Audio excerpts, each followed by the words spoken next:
Hey, check it out. Got an elk right over here. There's a female elk right over there. Welcome to National Park life.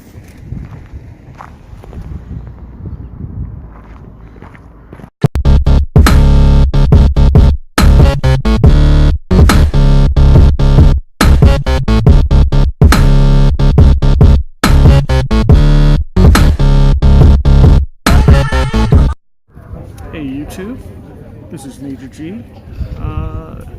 This time I'm going to be doing a different kind of reaction video, probably closer to a review, I guess, since I've already seen it. I saw it a few weeks ago.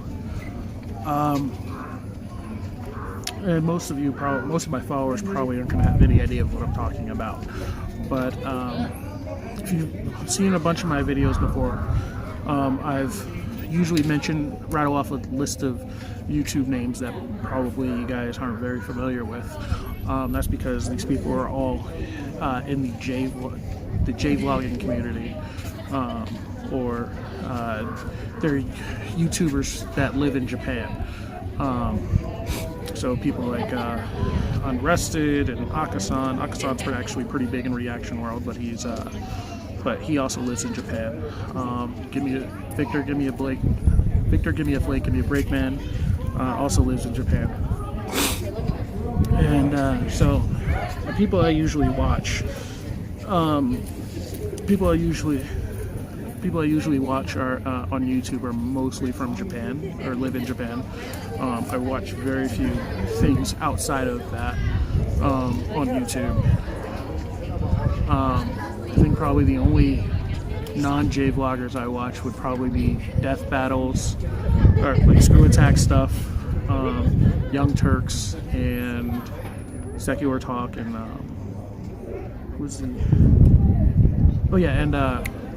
Epic Rap Battles, and maybe SNL every now and then. So that's pretty much it when it comes to that, in terms of stuff that I watch on YouTube.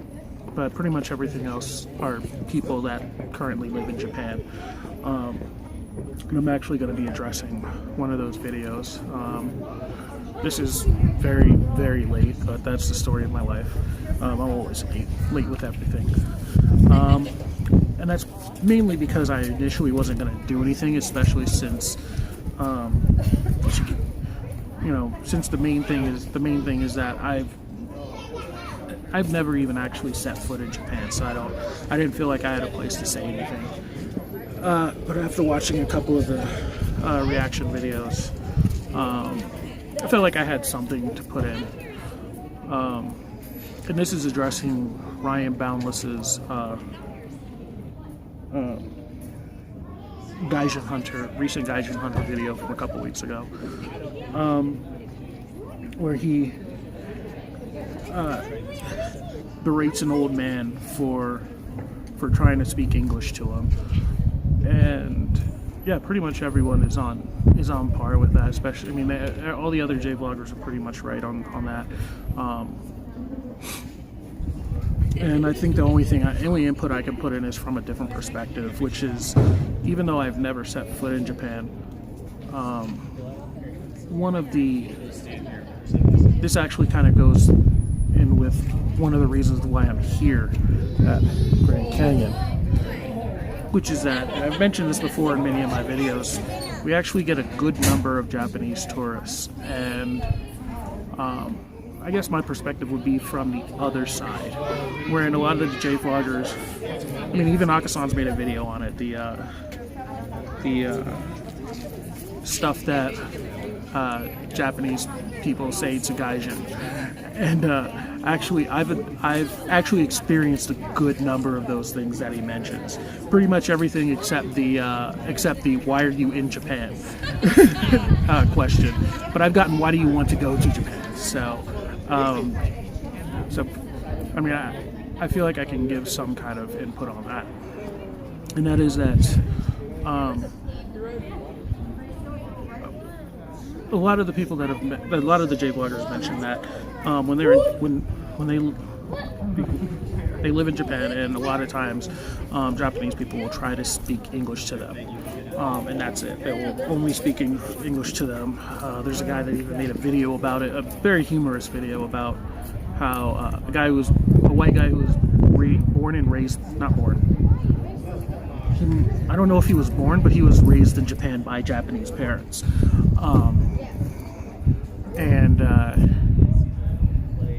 He made a video about how when he goes to a restaurant, him and his friends go to a restaurant. They don't. The waitress never looks at them. She would only talk to the Japanese person that was with them. And every time they would try to say something, she'd be like, "No, no English, no English," or "No English, no English." So I mean, I understand that's probably an issue, and that was more of a humorous take on it. But I understand that kind of happens over there, and I've gotten some of that before, even here at Grand Canyon. Because as I've mentioned in previous videos, I do actually speak some Japanese. I'm in the process of learning Japanese so that I can eventually move to Japan. I mean, of course, the main thing that anyone would ask me is, okay, well, why aren't you there already? And that is because I don't have a college degree. So I have to find some way to get over there, either by getting a college degree, which I'm looking at doing, but by going over there, or trying to find some way to bypass that by learning the language first and getting hired in that direction. Because if you know anything about the college system in America, if you're a full-grown adult trying to go back to school, it's good luck with that. You know, you missed your chance.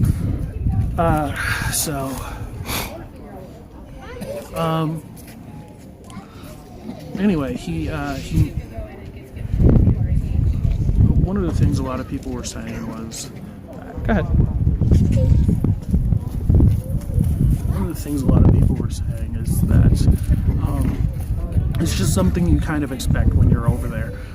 That because you got to keep in mind that the foreigner or Gaijin population in Japan is something like 1% or less than that.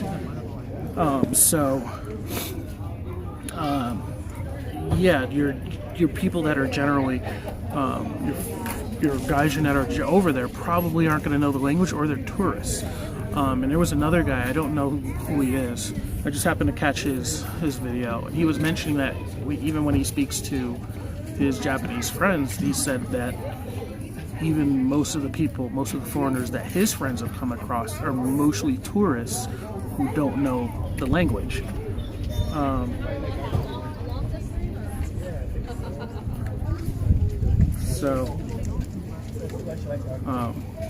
We just saw some Japanese people over here. I didn't think there was going to be anybody over here. Maybe I might get a chance to talk to a couple people. Konnichiwa.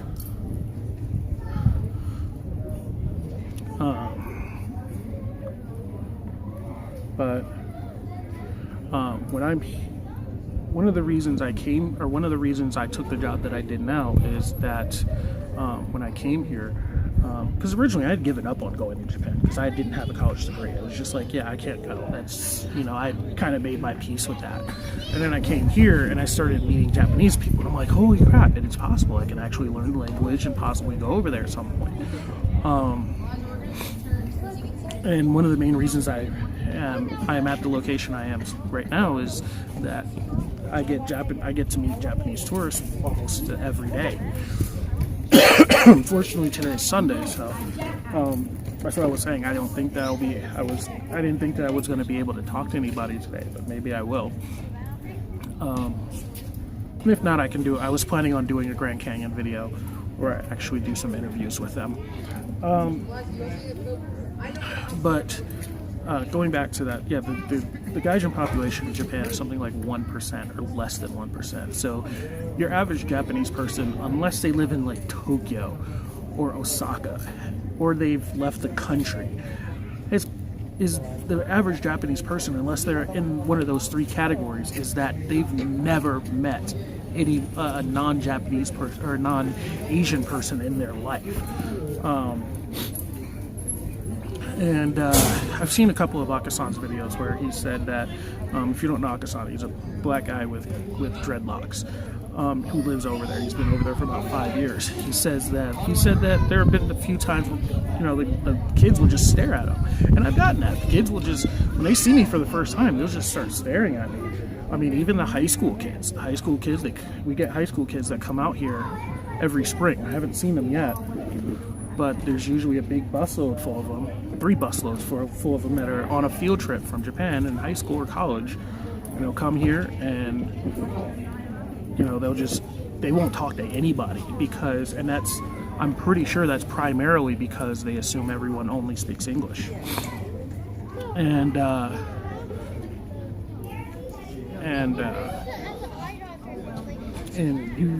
you got to see the shock on their faces. It's kind of a known joke where I work that people will get so excited, like they look not just excited, but they look like their heads are about to explode when I speak to them in Japanese, and they're just like, holy crap! Like even the kids, like the school kids, they'll just like their heads just look like I'll just say like konnichiwa to them, and they'll just like their heads just look like they're about to explode. And it's like, well, everybody knows konnichiwa. You know, there have been a few times where I'd be like konnichiwa, and they're like, oh, jozu, nihongo jozu ne. I'm like, yeah,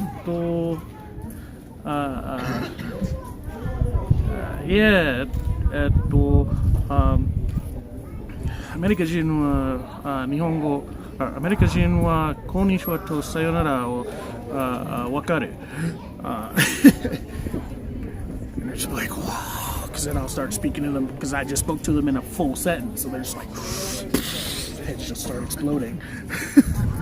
So, I mean, I've kind of experienced some of that. And what I was going to say also was that coming from the other side is that I've lived in a number of places around the country, and there's only a handful of Japanese people that I've ever met in my life. I've come across the most while being here. I pretty much haven't known any from my youth. I met a couple in college, but that was while I was taking Japanese courses. There was one girl who was from Japan, who was like a TA, and then the teacher was from Japan, and that was pretty much it. And there was like a small Japanese community up in not Lincoln Park. There's a Japanese. If you ever visit Chicago, there's a Japanese center right off the Red Line Belmont stop. It's on the corner of Park and Belmont. I can't remember the name of that neighborhood. I want to say it's Lincoln Park, but I don't think that's it. But it's just south of Wrigleyville. But there's a Japanese center over there, and you can meet some over there. And then when I lived in LA, I went to Little Tokyo, but that's pretty much about it. Like that was the only place I ever saw it. One of my really good friends is half Japanese, so and she was from Chicago. That was pretty much about it. The most I'd ever met was the 3 years I've been here, and I get to meet a lot of them every day. And even the ones who come here, like I would say probably about 70 to 80% of them are all tourists from Japan. They're all just here visiting for a short time, and then of the leftovers, the 20 or 30, maybe about another 10 or 15% are, I forget the term. It's either Ichisei or Nisei, something like that. They're American-born Japanese, so they're quite familiar with the language. English is probably their first language. Japanese a very close second if their parents spoke it to them. And then 10 to 15% of them, of that number, are people that moved over from Japan. That's what it was. 10 to 15% of that 20 to 30% are people that moved over here from Japan. The rest are people that are American-born Japanese who may or may not know Japanese, depending on what their parents taught them. So it's a very, very small number of people that I actually get to speak Japanese to. So pretty much anytime I see a Japanese person, I will generally try to speak Japanese to them. And there's probably been one time where a guy was like, well, I've lived here in the States for a number of years. And I'm just like, well, that's okay. Is it okay if I just speak to you in Japanese and you can respond back to me in English? And he was like, okay.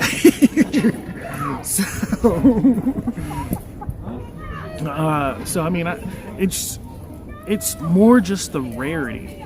I mean, it's really just the rarity. I kind of understand where they're coming from. If they've never actually seen a foreigner, and I mean, it's not, and English is something that's taught in Japanese schools, but it's not very widely used. So of course their English gets crappy. I mean, it's just like your average person with their Spanish, your average American with Spanish. Like a good number of people, if you ask them, oh, do you speak Spanish? I'm like, oh, well, I took a couple courses when I was in high school, but that's about it. I don't really know anything, So I mean, it's kind of like that. So they're so excited to see somebody like that they want to learn, speak the language to them. And there have also been times where a person will. I mean, there's been a few times where a person will. I'd probably say most of the people that come here don't actually speak to me. They'll see me, and most people don't actually see me or my little sign that I have up saying that I'm learning Japanese and feel free to chat with me. But the ones who do, they're just like, originally when they first saw it was just kind of like, okay, and they'll just kind of giggle and walk off. And it was kind of something I had to get used to, because that's kind of a difference in cultural values, I guess. Because in America, if somebody laughs at you, they're laughing at you. Where in Japan, I guess it's more of nervousness or shock or something. I don't know. I'm guessing. But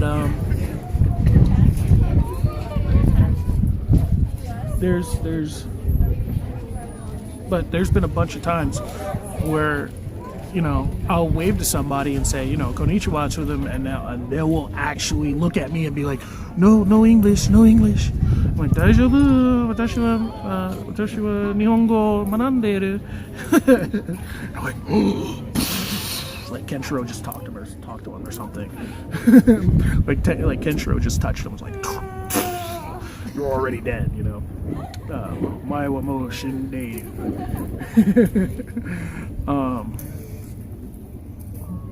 Oh, is that somebody in there?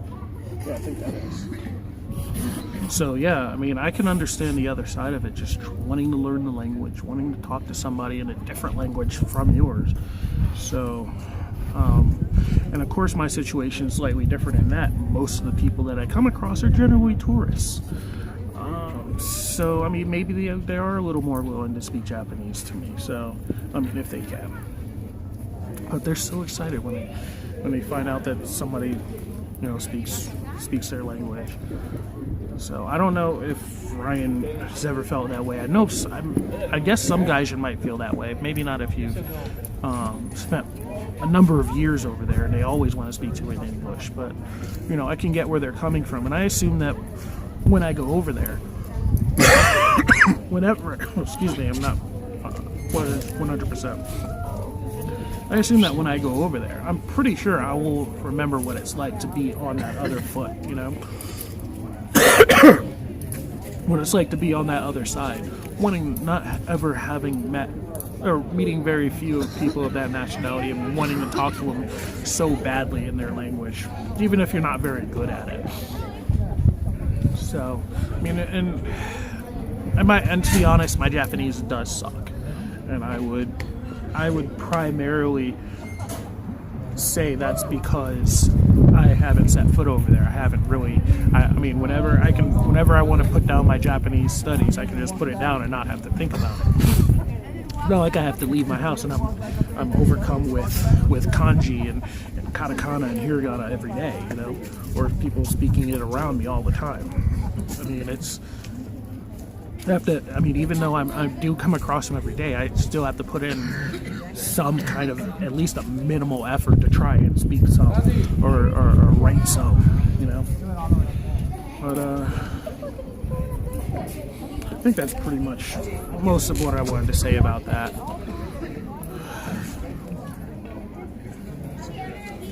And I mean, to follow up with what Victor said, I agree with what Victor said. In one of Victor's videos, he said that he thinks Ryan is a troll, which I agree with. He made a very good point. Victor said that, you know, Ryan's lived over there for 15, 16, 17 years, and if it was really that bad for him, he would have left already. You know, it's not that difficult to you know, just forget to renew your visa for a year. You know, or like talk to family and be like, I'm done with this, I'm trying to go home, or at least decide he's going to go to Malaysia or Thailand or somewhere else where they might appreciate him more, or something like that, you know. And it's a little easier to make a life. So I mean, still, what he did was pretty dickish. That was, you know, treating that man that way was completely not right. And apparently, from what they said, his Japanese wasn't all that great either.